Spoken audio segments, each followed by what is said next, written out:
மாண்புமிகு முதலமைச்சர் விஜய் ஜோசப்புக்கு நன்றின்னு சொல்றான். பக்கத்தில் இருக்கிறாருன்னா சொல்றான், எப்ப எப்ப சுற்றுலாத்துறையில சுற்றுச்சூழல் துறை வந்துடுறான். பாத்தீங்களா இல்லையா? ஒரு மந்திரி என்ன பண்றான், கோயிலுக்கு போயிட்டு முறுக்கு சுட்டதை எடுத்து பார்க்கறான். இது எந்த தேதியில இது தயாராச்சு, இந்த தேதியில போட்டிருக்குது, இந்த தேதியில தான் இதுக்கு முறுக்கு சுட்டதுன்னு உங்களுக்கு எப்படி தெரியும்? நீ பாவம் அதிமுக பத்தி சொன்னார் கஜா, கேவலமா இருக்குது. ஏன்னா பாவம் அதிமுக பார்த்தாலும் பாவமா இருக்கு. நம்மளுக்கு பங்காளி கட்சி இல்லையா, அவனு இருக்கணும்ல.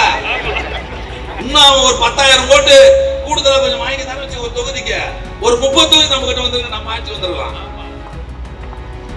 ஒரு 5,000 ஓட்டு கொஞ்சம் வேலைப்பட்டு வாங்கியிருந்தாங்கன்னா அந்த ஓட்டுக்கு நீங்க வந்ததுன்னா ஒரு 30 தொகுதியில் நம்ம அதிகமாக ஜெயிச்சிருப்போம், நம்ம ஆட்சி வந்துருக்கோம். அதனால மாற்று கட்சியில அதிமுக சேர்ந்த தோழரெல்லாம் அன்போடு கேட்டுக்கொள்றேன். நீங்க எல்லாம் திமுகவில் தயவுசெய்து அந்த கட்சியெல்லாம் போகாதீங்க. திமுகவில் வருகை தந்து இந்த இயக்கத்தில் இணைந்து இந்த இயக்கத்தை வலுப்படுத்த வேண்டும் என்று உங்களை எல்லாம் அன்போடு கேட்டுக்கொள்கிறேன். கலைஞருடைய பிறந்த நாளாக கொண்டாடி இருக்கிறோம். இன்னைக்கு நம்ம மாவட்டத்தில் தொடர்ந்து எல்லா தொகுதிகளிலும் இது போன்ற கூட்டங்கள் தொடர்ந்து நடைபெற்றுக் கொண்டிருக்கிறது. நீ கலைஞர் இல்லைன்னா நாம இல்ல. ஒரு மகத்தான தலைவர். மொத்தம் எல்லாம் 10 வேட்பாளர், எல்லா தொகுதியிலும் நான் தான் வேட்பாளர் தான் பாரு. எல்லாம் விசில் தேடி அதை எதுவுமே ஓட்ட போட்டு ஆட்சிக்கு வர வச்சிட்டாங்க. இப்ப நானே கேக்குறேன்னா, ரைட் சந்தோஷம், நீ ஆட்சிக்கு வந்துட்டேன். இப்ப ஆட்சிக்கு வர்றது யார்? நம்ம மாமல்லபுரம் அண்ணன் விஸ்வநாதன் சொன்னாரு, யாருக்கு நஷ்டம்? யாருக்கு நஷ்டம்? எங்களுக்கு லாபம், மக்களுக்கு நஷ்டம். காலையில் 6 மணில இருந்து 12 மணி வரையும் ஊர் வேலையை தவிர நாங்க எந்த வேலையும் பார்க்கல. காலையில் 6 மணிக்கெல்லாம் வந்துருவாங்க, அவங்களுக்கு பதில் சொல்லிட்டு அவங்களுக்கு பிரச்சனை தீர்த்துக்குன்னு பட்டா கொடுத்துட்டு 1 லட்சம் பட்டா கொடுத்துட்டு இந்த மாவட்டத்தில். அதிமுக எத்தனை பட்டா கொடுத்தாங்க சொல்ல சொல்லு. 1 லட்சம் பட்டா கொடுத்துருக்கோம் இந்த மாவட்டத்தை மட்டும். 5 வருஷத்துல மாமல்லபுரத்துல பஸ் ஸ்டாண்டு, செங்கல்பட்டுல தங்கறதுக்கு போய் பாருங்க, போய் வர இந்த பக்கம் depot bus stand, Kilambakkam bus stand நடு ரோட்ல விட்டு போட்டாங்க. அது நம்ம சரி பண்ணி இருக்கிறோம். கிராமங்கள்லாம் ரோடு தண்ணி பிரச்சனை தீர்த்து இருக்கிறோம். எல்லா வேலையும் முடிச்சு கொடுத்தோம். நமக்கு அதை எடுபடல இருக்கும்னு சொன்னேன். அவருக்கு இல்லையா அந்த பவர் விடாது. அப்புறம் வர என் ஆட்சியில ஒரே பவர் சென்டர் தான் இருக்கும், வேற யார் தலையிட இருக்காதுன்னு சொன்னே இல்லையா? நீங்க ஆட்சி நடத்துறது யாரு? நீ இல்லையே. காலையில போறாரு, 4 மணிக்கெல்லாம் வந்துடுறாரு, யாரையும் பார்க்க முடியாது. இது அப்புறம் நீ நடத்தலையே. முதல் போட்ட ஒரு முதலமைச்சர் இருக்கிறாரு, யாரு? அவர்தான் இப்ப நடத்துங்கிறாரு. முதல் போட்ட முதலமைச்சர் தான் இன்னைக்கு ஆட்சி நடத்துறாரு தவிர இவர் ஆட்சி நடத்தல. ஆனா ஒரே பவர் சென்டர் தான் சொன்னாரு, ஜனங்களுக்கு தெரியும். சரி, தேர்தல் வாக்குறுதி கொடுத்திய, என்னன்னு கொடுத்த? நாங்க ஆட்சிக்கு வந்து அடுத்த கணமே, டிவி எடுத்து போய் பாரு, டிவில எல்லாம் பாரு, அடுத்த நிமிஷமே ஆட்சிக்கு வந்து அடுத்த நிமிஷமே குடும்ப தலைவர்களுக்கு மாசம் 2,500 ரூபாய் கொடுப்பேன். அடுத்த நிமிஷமே நான் வருதா இல்லையா? இருக்குதா? இதெல்லாம் நீங்க சொல்லணுன்றதுனால நான் சொல்றேன். தொப்பி சொக்கா ஷூக்கு 18,200 ரூபாய் வசூல் பண்ணிக்கிறாங்க.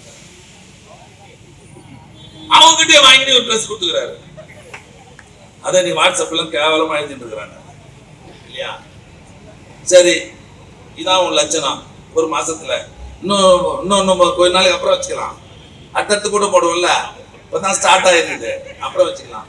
நான் என்ன கேக்குறேன், இந்த அமைச்சர்கள் ஒழுங்கா இருக்கணும்ல, புத்தாளிகளா இருக்கணும்ல. ஒரு அமைச்சர் சொல்றாரு, பேட்டி கொடுக்குறாரு, சுற்றுலாத்துறை எனக்கு தந்து என்ன நம்பி எனக்கு சுற்றுலாத்துறை தந்த மாண்புமிகு முதலமைச்சர் விஜய் ஜோசப்புக்கு நன்றின்னு சொல்றான். பக்கத்துல இருக்கிறாருன்னா சொல்றான், எப்ப எப்ப சுற்றுலாத்துறையில சுற்றுச்சூழல் துறை வந்துடுறான். பாத்தீங்களா இல்லையா?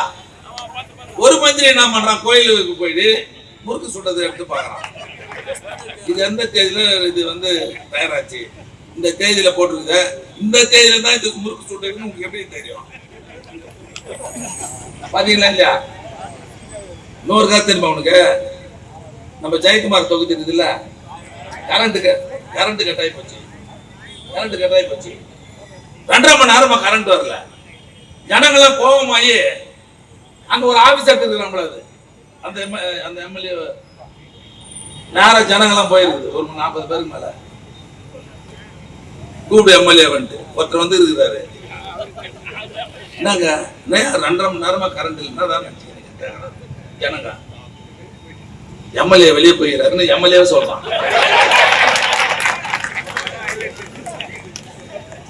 சொல்லுங்க. நான் நோட்டீஸ் போட்டு கொடுக்கல, ஊர்ல யார்ட்டையும் வந்து ஓட்டு கேட்கல, போஸ்ட் போட்டா மூஞ்சி போட்டதுன்னு அவனுக்கு தெரியும். 25-30 பேர் நேரா போய் கரண்ட் இல்லையப்பா எங்கப்பா எம்எல்ஏன்னு கேக்குறான். எம்எல்ஏ என்ன சொல்றாரு, அவர் வெளியே போகிறாரு, நான் வந்தவன சொல்றேன்னு சொல்லி இவன் திருப்பி இந்த லட்சத்துல இருக்குது நாடு. அதனால நான் என்ன சொல்றேன், சாதாரண கூட்டம் போட்டா கூட நம்ம ஆள் எவ்வளவு சிரமப்படுவோம் தெரியும்.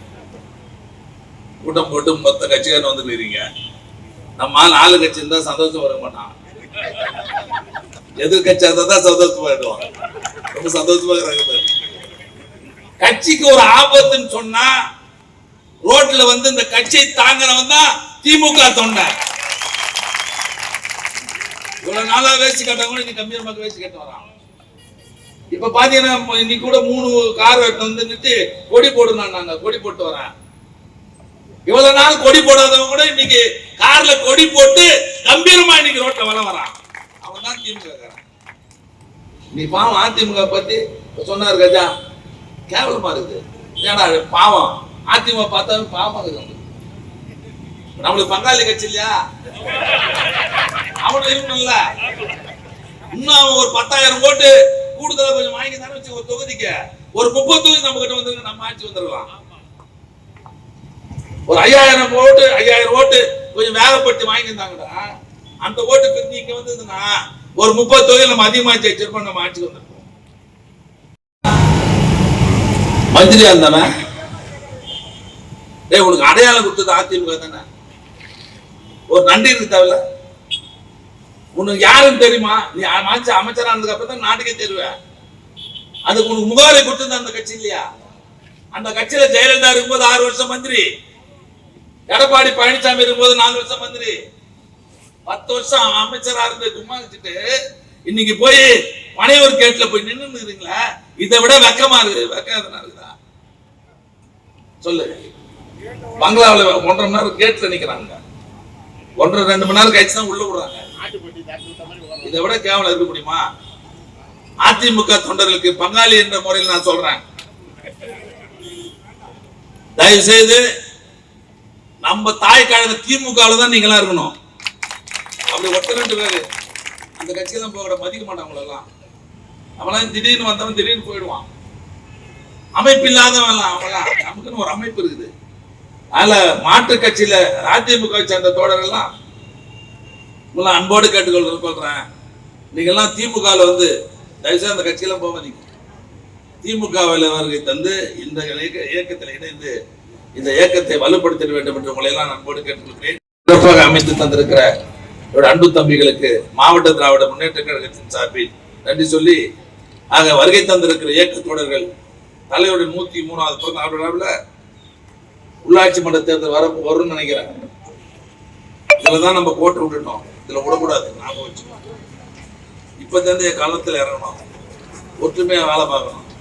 உள்ளாட்சி தேர்தலில் ஒரு அர்த்தம் விடக்கூடாது. அதுக்கான பணியை இன்றே இன்னைக்கு தொடங்க வேண்டும் என்று உங்களை எல்லாம் அன்போடு கேட்டு விடைபெறுகிறேன். நன்றி, வணக்கம்.